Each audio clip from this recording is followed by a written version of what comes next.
I look over and I see some. Okay, good morning. Here's the plan for today. What?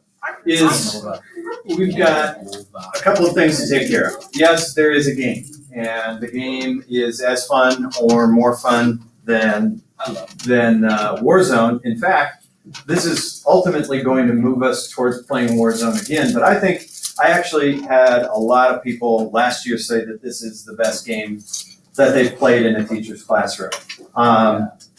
It gives you the chance to be the creator of a new nation in kind of a fun, meaningful way. The name of the game is Nation States, where you'll each get to be a leader of a new country and help develop its constitution and the way things that work. But before we do that, I want to review what it is that we've covered about the lasting impact of the French Revolution. Tomorrow we have a quiz. Okay? The quiz will be open notes as always, for those of you that have taken notes. D. Walker still is surprised that as we're going into the, 15th week of school, 14th week of school, surprised that we're having a quiz on a Friday, and also that you can use notes. But you're welcome, surprise. Good surprises are always welcome.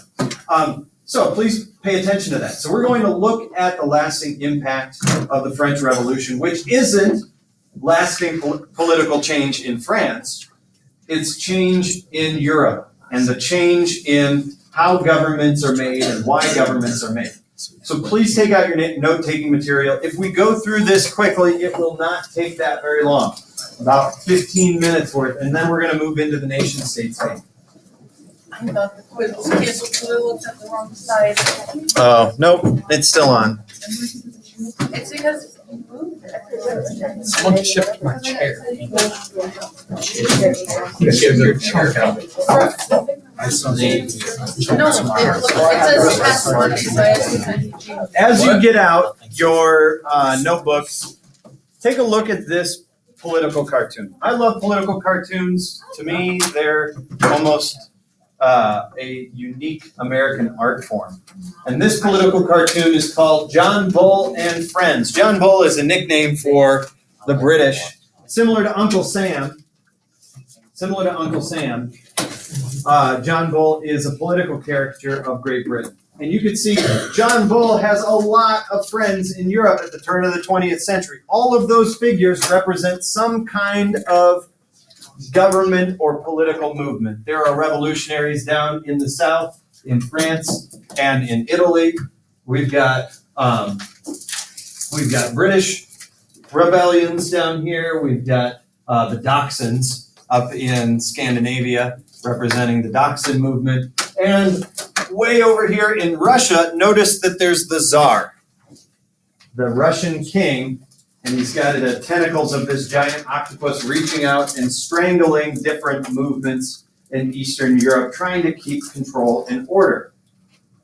You probably have never wondered this, but you should. Why does Europe have so many little countries? And the answer to that is each of those countries represents a different nationalistic movement. For example, Switzerland. Switzerland is known for the Swiss Army knife, right? Any nation's military that's known for a pocket knife can't be really that good. So how can Switzerland exist, or why does Switzerland exist? It has more to do with the culture of the people and their economy and how things that bring them together than it does really their military at all. And so each of those nations that you see on a European map has some kind of common nationalistic movement that shaped it. We're leaving off with Napoleon in 1816. Between 1816 and World War I, which starts in 1914, there are a lot of these types of movements. And World War I is kind of the culmination of that. What nation during World War I is really trying to establish its borders and take back control of parts of France and the Netherlands and Belgium, which they claim is part of their traditional homelands? Germany. You know, and then Hitler's going to do the same thing in World War II. This nationalistic movement lasts almost a century. And so coming back to a concept we talked about yesterday, from the time the French Revolution is finished onward, nationalism and not monarchy are the objectives of the people. So to create governments for the people, by the people. Sometimes it will be successful, many times it will fail. A lot of times you replace a monarchy with a dictatorship, but nationalism is driving that, not this idea that kings have a divine right to rule. These pictures are people that are tied to popular nationalistic movements. Some of them you may recognize, like Thomas Jefferson, wrote the Declaration of Independence. It gave America its nationhood from Britain. To the top right, we've got Vladimir Lenin, the leader of the Bolshevik movement that aimed to take over the government from the Tsar of Russia and his family, and it ultimately leads to the communist revolution in Russia. In the center here, Gabriel Princip. You don't know him by name, but you know of his deeds. This is the Serbian nationalist that shot and killed the Archduke Franz Ferdinand of the Austrian-Hungarian Empire. Okay? That act alone will trigger World War I. On the far left, in the pointy hat with the boss mustache, is Kaiser Wilhelm, the leader of Germany during World War I. The German people are trying to take and create a nation states based around German-speaking, German-cultured people. If you go to the Netherlands, and yes, they speak Dutch, but Dutch sounds an awful lot like German. Same with Belgium. France, regions of France have gone back and forth between Germany and France for over 100 years. Down here in the lower corner, it's not Adolf Hitler, but it's Hitler's counterpart in Italy, Mussolini and the black shirts, the fascists that wanted to reunite the Italian people into a single government run by this sense of what it means to be Italian. Limited viewpoint on that. That's what fascism is trying to enforce a limited kind of conservative viewpoint on how a nation's culture ought to be operated. So all of these folks represent nationalism in some respect prior to World War I, okay, and World War II. Nationalism is the idea that a government should be based around the culture and the will of the people that rule it. That shouldn't be a surprise. Okay, we've been talking about that. Will this be on the quiz? Something related to nationalism? Absolutely. But like I said, governments are the byproduct of the people and their rulers. And just like in France, some movements will be successful and other movements will fail. In the United States today, we have two political parties leading our country. Here's our discussion question. What's the difference between Republicans and Democrats? Seems like there's a lot of controversy. What's the primary difference between a Republican and a Democrat? Okay, so what's the basis of, let's say, Democrats' beliefs? Liberalism. What does that mean? What's it mean to be a liberal? Because you're getting to where I'm going, and that's the Democrats are the liberal party today. And liberalism is a set of political values that drive government. So what does it mean to be liberal? Derived from liberty? Okay, the word liberty is right there, but so what do Democrats stand for as far as liberty is concerned, or freedoms? So there are a lot of people that will say that Democrats are trying to take away people's freedoms to property, let's say, or freedoms to choose for themselves what to do with their businesses. But what kind of freedoms are Democrats concerned with? The ones that our founding fathers gave us? Yeah, that's a wishy-washy answer. Sorry. It's a good guess, but it was only a guess. What are political issues that are important to Democrats? Now, isn't that the opposite of liberty? Liberty would be to allow everybody guns and any kind of guns up into and including a nuclear weapon. It is. Right? Well, it's an arm, right? It's not talking, when they say bear arms, we're not talking about like, grizzly bear arms. And liberty, ultimate liberty would be to have access to any kind of weapon that you want. But you're right. There's a good example of how Democrats are not entirely liberal when it comes to guns. But what are they? Let's not talk about what they're not. Let's talk about what they are in support of. Yes. Freedom of speech, freedom of press. Okay. So we are kind of knocking on the door of all of these traditional rights: freedom of speech, freedom of religion, protection from government search and seizure, and all of those are written into our Bill of Rights. These are not new things. So they're really not that controversial. They might be in independent situations, but the Bill of Rights is a great liberal document. It extends this body of rights in writing. It says the government of the United States cannot touch these political protections. Okay, but what's something today, though, that liberals are fighting for Healthcare. that others are not so sure of? What? Free healthcare. Free healthcare. Is healthcare a right? No. Liberals would say yes. You have a right to life, and you should have a right to the agencies that will keep you healthy and alive. Yes. Doesn't that kind of make it into socialism? Well, socialism movements, as we see up here with Vladimir Lenin, those movements to take and adjust power so more people have opportunity, they equate that with liberty. You cannot be free if you're a slave to the man. You cannot be free if you're a slave to poverty. You cannot be free if you're a slave to healthcare, those kinds of things. That would be the argument, although you're not wrong. Socialism, some people say, is the opposite of liberty. What else? Women's rights to choose, right?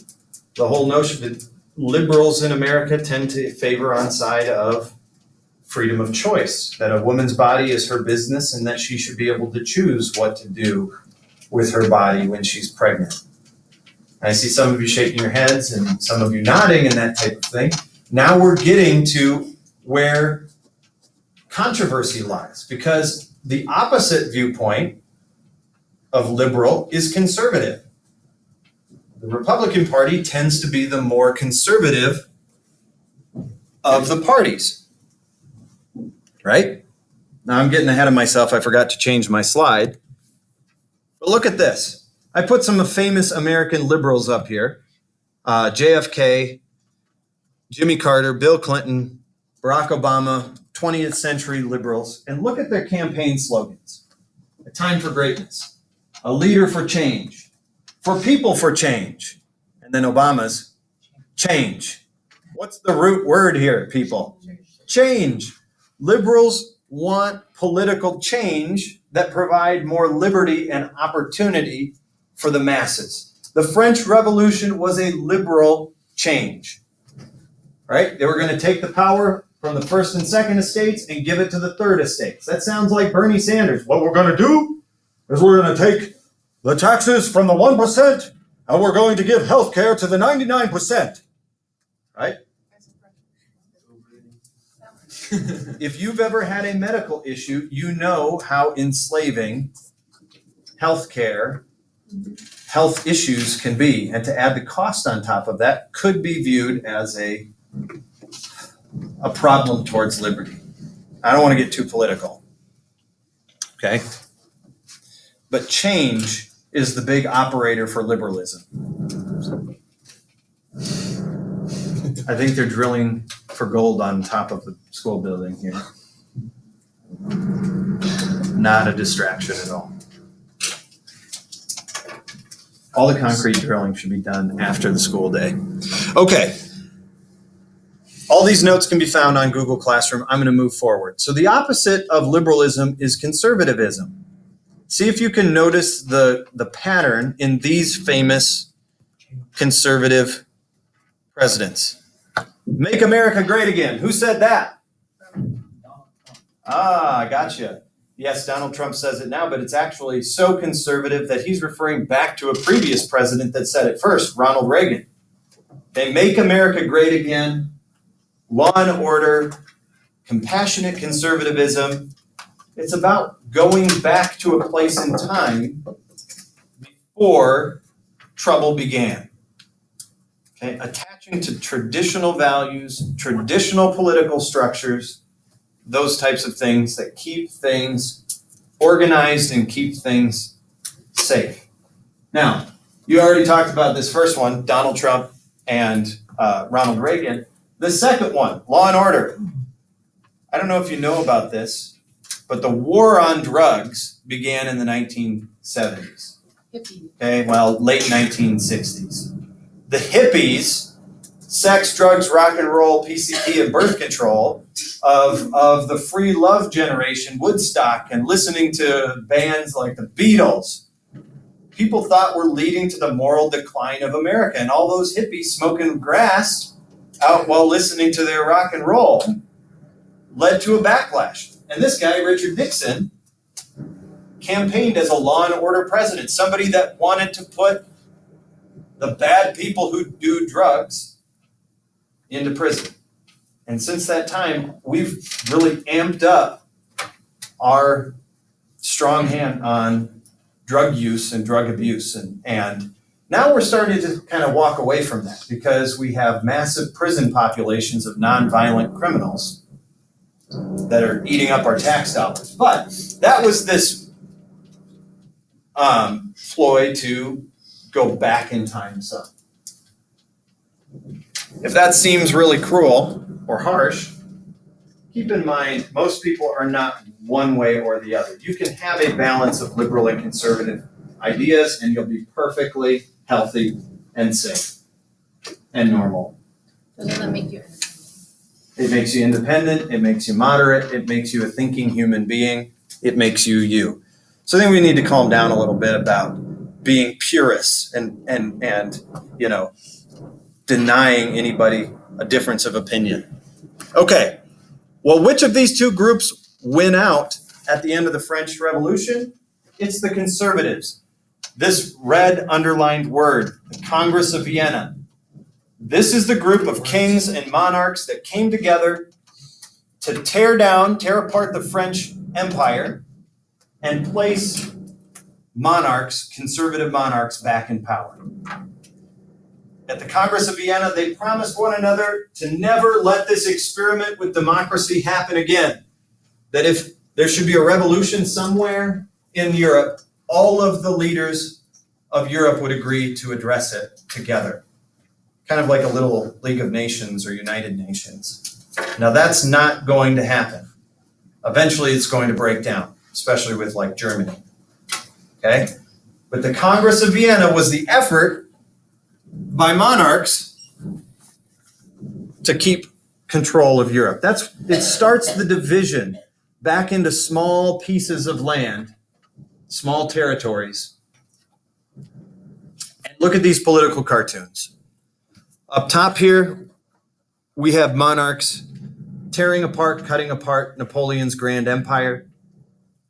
The second picture, kings and dukes and princes dancing and putting their crowns back on their own heads. So we've come full circle.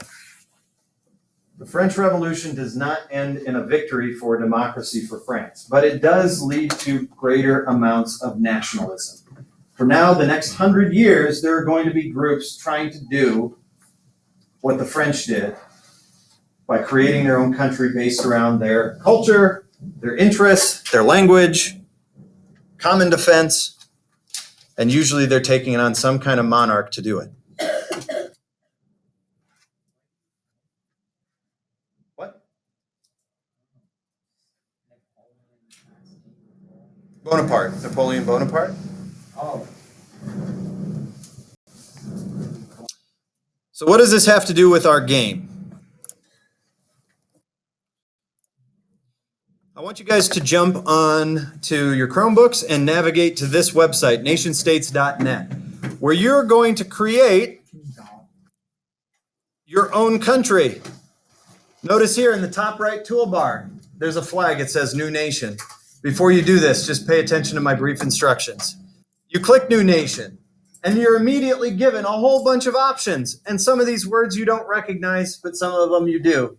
Maybe you want a liberal country where it's got lots of personal freedom, but limited economic freedom. Maybe you want a conservative country where you've got lots of economic freedom, but no personal freedom. Or maybe you just hate being told what to do and you want absolute freedom of anarchy. What could go wrong there? Nothing. I assure you, anarchy, that's like the state of nature, and we all know everybody is good in the state of nature. Or maybe you want total control of all people. Maybe you want to create a tyranny. Okay? Whatever choices you make are going to impact your country's culture. There are questions here. For example, should marijuana be legal? You can make those choices and it's going to create your country. I'm going to give you about 8 minutes to do the introductory work. Should marijuana be legal? Yes. All right. If you're somebody who struggles with working a new computer program without specific instructions, I've placed directions on Google Classroom, but I don't think you need that. You can't break this game. I'm willing to bet I could.